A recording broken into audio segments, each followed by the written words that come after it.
Hello श्रद्धा, hello. काय बनवणार आहेस तू आज? कुठला भौमितिक आकार बनवतीये? आयत. आयत. आयताला किती बाजू असतात? 4. 4. आणि कोपरे किती असतात? 4. 4. Very good. चल बरं मग आम्हाला बनवून दाखव आयत.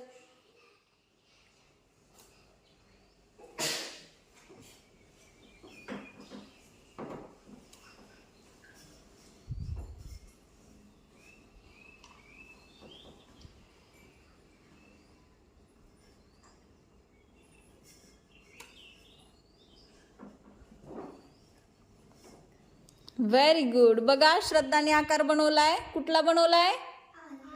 दाखव सगळ्यांना. बरोबर आहे का रे? किती बाजू आहेत आयताला? 4. सगळ्या बाजू समान आहेत का रे?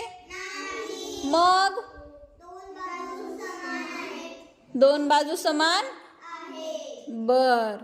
म्हणजे आयताला एक असते ती लांबी आणि दुसरी असते ती रुंदी. छान. Very good Shraddha. Sit down.